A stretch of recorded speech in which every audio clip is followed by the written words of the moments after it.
আজকেই দুপুর 2:30 থেকে রয়েছে ভারত এবং শ্রীলঙ্কার মধ্যে ওয়ানডে ম্যাচ, তৃতীয় ওয়ানডে ম্যাচ। এই ম্যাচটা যে জিতবে সে কিন্তু সিরিজটা জিতে যাবে।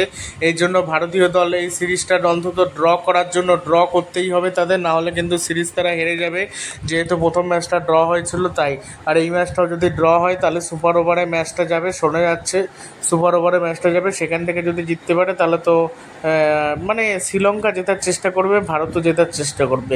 ভারত চাইবে এই ম্যাচটা জিতে ড্র করতে, মানে সিরিজটা টাই করতে, আর ওরা চাইবে সিরিজটা জিতে নিতে।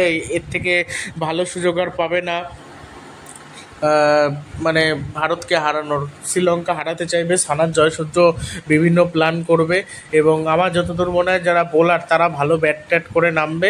হর্ষিত রানাকে খেলানো হতে পারে, হর্ষিত রানা, সিরাজ অথবা আকদীপ সিং, এদের কারোর পরিবর্তেই খেলবে। এবার কার পরিবর্তে খেলবে, কার পরিবর্তে গৌতম গম্ভীর খেলাবে এটা বোঝা মুশকিল, বাট এদের মধ্যে কেউ খেলবে কেউ খেলবে না।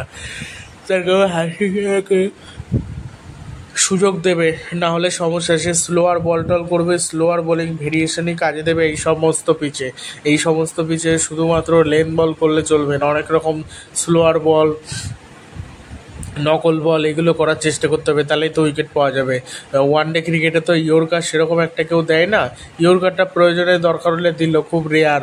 আর এমনি বলই করে বেশিরভাগ, সুইং করায় বল, আউট সুইং বল দেয়, নকল বল দেয়, ওয়াইড ইয়র্কার দেয়, তারপরে স্লোয়ার দেয়, স্লোয়ার দিয়ে আউট করে। এইসব স্লো পিচে স্লো উইকেট। না দুবেকে হয়তো কালকে ঠিক টাইমে ব্যাটিংয়ে নামাবে, অত আগে ব্যাটিংয়ে হয়তো নামাবে না, আর দুবেকে দিয়ে হয়তো বল করাতে পারে গৌতম গম্ভীর, আর অন্য বোলারদেরও বল কম করিয়ে পার্ট টাইমেরদের হয়তো দিতে পারে যদি অন্য বোলাররা মার খেয়ে যায়।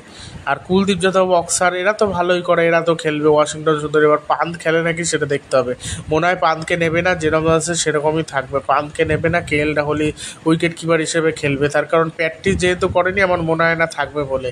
আর সিরাজ, আকদীপ সিং আর হর্ষিত রানা তিনজনে প্র্যাকটিস করছে শেষ অবধি। এদের তিনজনের মধ্যে যে কোনো দুজনকে খেলাবে, আকদীপকেও বাদ দিতে পারে, আবার সিরাজকেও বাদ দিতে পারে। এবার কার সাথে খেলায় সেটা দেখতে হবে। যদি বাঁহাতি চায় তাহলে আকদীপ বাদ যাবে, যদি ডানাতি বাদ দিতে চায় তাহলে ডানাতি বাদ যাবে। সবই গৌতম গম্ভীরের সিদ্ধান্ত। রোহিত শর্মা ক্যাপ্টেন হিসেবে রয়েছে ঠিকই, কিন্তু কোচই কিন্তু সিদ্ধান্ত নেবে, মানে ভারতের কোচ। অনেকে বলবে KL রাহুল মানে রাহুল দ্রাবিড়কে মিস করছে, এইসব বলবে। আবার গৌতম গম্ভীর জিতে গেলে তখন তার প্রশংসা করবে, এই হলো ব্যাপার। এটাই হয়ে থাকে, জিতলে সবসময় তার প্রশংসা হয়, হারলে পরে তার ট্রল হয়। এখানেও তাই তো ট্রল হতে পারে। দেখা যাক এখন শেষ অবধি কী হয়। কুলদীপ যাদবের একটু ব্যাটিংটা করতে হবে, শেষ দিকে যদি ব্যাটিংটা ওরকম না করতে পারে তাহলে তো সমস্যা। একটু ভালো ব্যাটিং না করতে পারলে ম্যাচ হেরে যাবে, পুরো টেনে আসলো লাস্টে যে হেরে যাবে। এই জন্য দরকার ভালো খেলা। আর মোহাম্মদ শামি সামনেই ফিরতে চলেছে ভারতীয় দলে, মোহাম্মদ শামি। আর আজকে কিন্তু ভারত শেষ ওয়ানডে ম্যাচ খেলবে, মানে 2024 T20, মানে 2024 সালে আর কি শেষ ওয়ানডে ম্যাচ খেলবে। এরপর আর ওয়ানডে ম্যাচ নেই, এরপরে T20 রয়েছে, টেস্ট রয়েছে। টেস্টে সিনিয়র ক্রিকেটাররা খেলবে, তরুণ ক্রিকেটাররা ওয়ানডে T20-তে খেলবে, আর টেস্টে খেলবে সিনিয়র প্লেয়াররা, জুনিয়র প্লেয়াররা T20-তে খেলবে। আর ওয়ানডে খেলা নেই, সেই জন্য সিনিয়র ক্রিকেটাররা খেলবে না। সামনে রয়েছে চ্যাম্পিয়ন্স ট্রফি, যেটা ফেব্রুয়ারি মাসে 2025 সালে, সেটা আবার ফেব্রুয়ারি মাসে দেরি রয়েছে সেটা। আর শুভমান গিলকে ভালো খেলতে হবে। শুভমান গিল যদি এরকম খেলে তাহলে কী করে হবে, তাহলে তো আর হবে না। শুভমান গিলকে যেভাবে ভালো করতে হবে তাহলে ভালো হবে। রোহিত বলছে যে আমি এই পিচেই তো ব্যাটিং করছি, আমি ভালো করার চেষ্টা করছি, ব্যাটিংয়ে মার করে ব্যাটিং করার চেষ্টা করছে, মেরে রান করেছে ওই জন্য।